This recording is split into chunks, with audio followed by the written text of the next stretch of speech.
அனைவருக்கும் வணக்கம். இப்போ எங்கே போயிட்டுருக்கோம் அப்படின்னு பார்த்தீங்கன்னா, வண்டி டயரு ரியர் டயர் வந்து ரொம்ப தேஞ்சிருச்சு. டயர் சேஞ்ச் பண்ண தான் போயிடும்.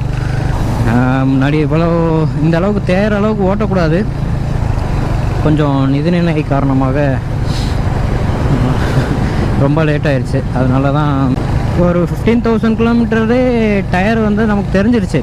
ஒரு ரியரில் வந்து ஒரு க்ரிப்பு இல்லாத ஒரு மாதிரி போயிட்டு இருந்தது. அப்படியே அடித்து பிடிச்சி அப்படியே ஒரு 17 கிட்ட வந்துட்டேன்.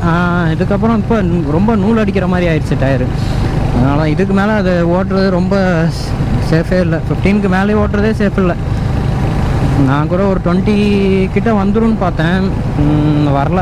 ஆனால் அதுக்குள்ளேயே எல்லாம் நூல்லாம் வெளியே தெரிஞ்சு, ஏன்னா நைலோ கிரிப் தானே அது, அதனால் தெரிய ஆரம்பிச்சிருச்சு. ஸோ மாற்றிடலாம் அப்படின்ட்டு தான் போயிட்டுருக்கோம். என்ன டயர் போட போகிறோம் அப்படின்னா எம்ஆர்எஃப் தான். ஏன்னா எங்கள் ஊர் பக்கத்தில் எந்த ஒரு பெரிய டயர் பிராண்டும் அந்த மாதிரி இல்லை. எம்ஆர்எஃபோட ஷோரூம் இருக்குது, பொள்ளாச்சியில் இருந்தது. பொள்ளாச்சியில் போய் கேட்டதுக்கு என்ன சொன்னாங்க அப்படின்னு பார்த்தீங்கன்னா, நாங்கள் வந்து டயர் இருக்குது, ஆனால் ஹண்டர் ராயல் என்ஃபீல்டு பைக்குக்கு மட்டும் நாங்கள் சேஞ்ச் பண்ண மாட்டோம் அப்படின்னாங்க. இங்கே சரி, பொள்ளாச்சி தான் இதுவும். நம்ம இப்போ போகிறதும் பொள்ளாச்சி தான், ஆனால் மெயினில் கொஞ்சம் முன்னாடி, பொள்ளாச்சிக்கு முன்னாடி அங்கே ஒரு ஷோரூம் இருக்குது, அங்கே மாற்றி தரேன்னு சொன்னாங்க. சரி, அதான் ஏதாவது வேறு ஒரு கடையில் ஏதோ ஒரு கடையில் போய் பண்ணுறதுக்கு டேரெக்டாக ஷோரூம்லேயே ஃபிட் பண்ணிக்கலாம் அப்படின்ட்டு தான் போயிட்டுருக்கோம். ஏன்னா நாங்கள் போயிட்டு கண்டினியூ பண்ணுறேன். இது வந்து பார்த்திங்கன்னா எம்ஆர்எஃப் ஷோரூம் பக்கத்தில் இருக்க லோக்கல் ஒர்க் ஷாப்பு. இதுதான் நம்ம டயர் சேஞ்ச் பண்ண ஷாப்பு அங்கே இருக்குது, மோகனா டயர்ஸ்ன்னு சொல்லிட்டு. ஸோ என்ன ஆச்சுன்னா, அந்த ஷோரூமில் வந்து டயர் சேஞ்ச் பண்ண ஆள் இல்லையா. அந்த ஷோரூமில் மாற்ற மாட்டேங்கிறாங்க, இந்த ஷோரூமில் ஆள் இல்லைன்ட்டாங்க. சரின்னு அவங்களே பக்கத்தில் ஒரு கடையில் ரெஃபர் பண்ணாங்க.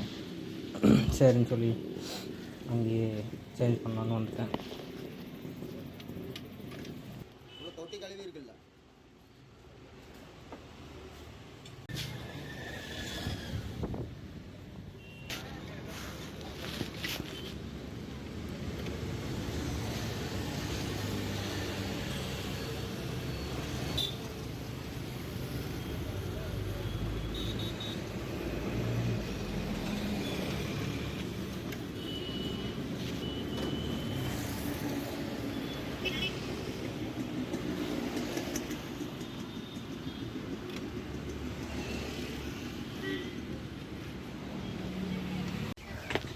லுக்கெல்லாம் ரொம்ப நல்லா தான் இருக்குது, கரெக்டாக சுட்டாக இருக்குது. நான் அவங்க லோக்கல் ஒர்க் ஷாப்பில் மாற்றும்போது தான் ஃபுல்லாக இங்கெல்லாம் டேமேஜ், இங்கே டேமேஜ், பெயிண்ட்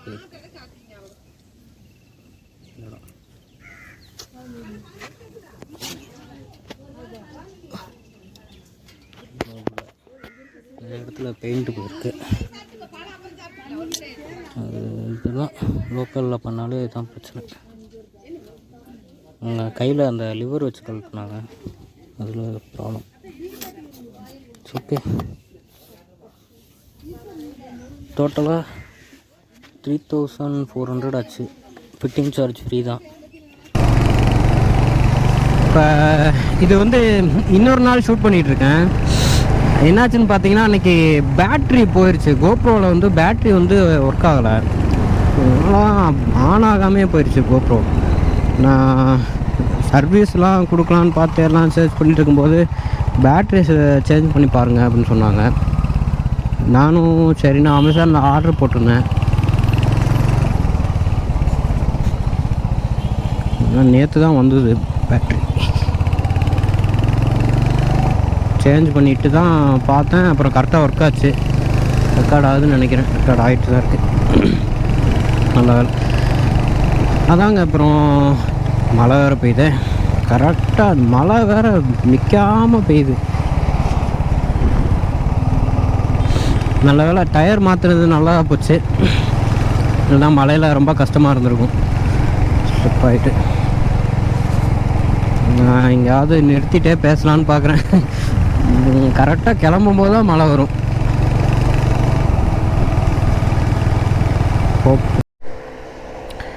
இப்போது மழை பெஞ்சிட்டே இருந்துச்சு, அதனால் நான் கொஞ்சம் நேரம் ஓரமாக நிறுத்திட்டேன். ரெயின் கோட் வேறு எடுத்துகிட்டு வரல அதனால்.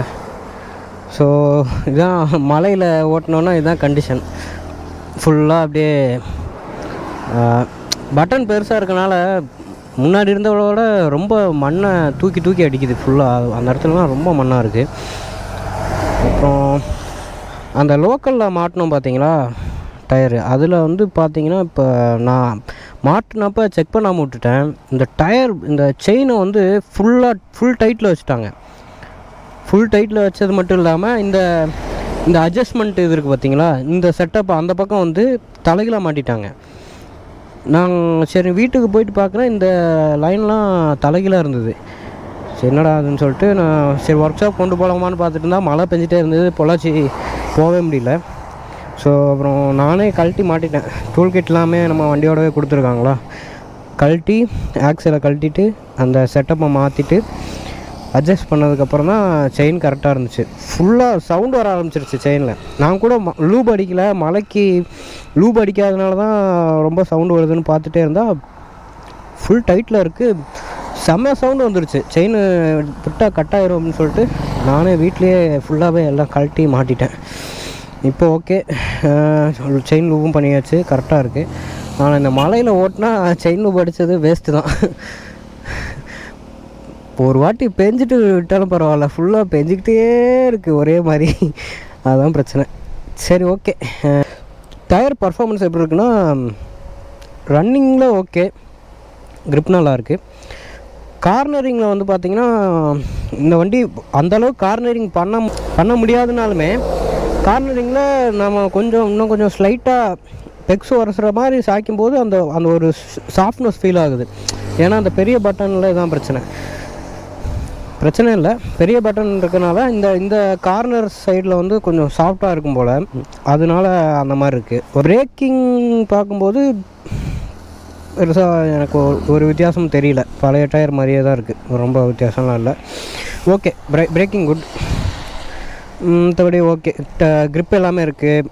மண்ணிலலாம் ஓட்டும்போது ஸ்கிட் ஆகிறதில்ல, அந்த பிரச்சனைலாம் இல்லை, ரொம்ப ஈஸியாகவே இருக்குது. ஓகே, மற்றபடி ஓகே தான், பெஸ்ட் டயர் தான். நீங்கள் அடுத்து ஏதாவது மாற்றணுன்னா கூட கன்சிடர் பண்ணலாம், ஒன்றும் பிரச்சனை இல்லை. அப்புறம் அதாங்க டயர் கண்டிஷன் ஓகே, சூப்பராக இருக்குது, நல்லா பர்ஃபார்ம் பண்ணுது. நேற்று தான் கொஞ்சம் கோயம்புத்தூர் வரைக்கும் போயிட்டு வந்தேன். ஓகே, எல்லாமே கரெக்டு தான், க்ரிப் லெவல்லாம் நல்லா தான் இருக்குது. அப்புறம் என்னென்னா அடுத்து பைக்குக்கு ஒரு சின்ன மாடிஃபிகேஷன்ஸ்லாம் பண்ணலான் இருக்கேன்.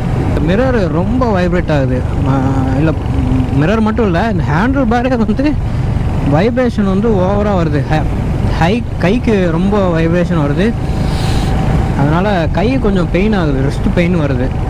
இந்த ஆக்சிலேட்டர் கேபிள் வேறு ரொம்ப டைட்டாக இருக்கா, அதனால் என்ன பண்ணுறோம்னா பார் அண்ட் மிரர் ஆர்டர் போட்டிருக்கேன். நான் அது வந்தோடனே உங்களுக்கு காட்டுறேன் என்ன மிரரு என்ன ஏதுன்னு. அடுத்தது வந்து இந்த ஃப்ரண்ட்டு இந்த விண்ட்ஷீல்டு போட்டிருக்காங்க இல்லையா, அந்த விண்ட்ஷீல்டு ஒன்று போடணும். அது அடுத்த வீடியோவில் நான் போடுவேன்னு நினைக்கிறேன், அதை காட்டுறேன் அடுத்த வீடியோவில். அண்டு ஆல்ரெடி பின்னாடி அந்த லக்கேஜ் கேரியர் ஒன்று மாட்டியிருந்தேன், இப்போதைக்கு கழட்டி வச்சிட்டேன். அது வீட்டில் இருக்குது, அதை எடுத்து மாட்டணும்.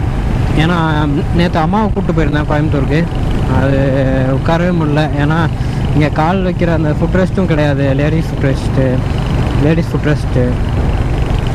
அம்மா ஒன் சைடாக ஒரு கஷ்டப்பட்டு தான் உட்காருவாங்க, அந்த மாதிரி தான் இருக்கும். ஸோ அது மாட்டிடணும், அது மாட்டினா தான் கொஞ்சம் கம்ஃபர்டபுளாக இருக்கும், அதனால் மாட்டணும். ஏன் மாட்டாமல் இருக்குன்னா அந்த மாட்டினா அது கொஞ்சம் லுக்கு போகுது, அதனால் மாட்டாமல் இருக்கேன் இப்போதைக்கு.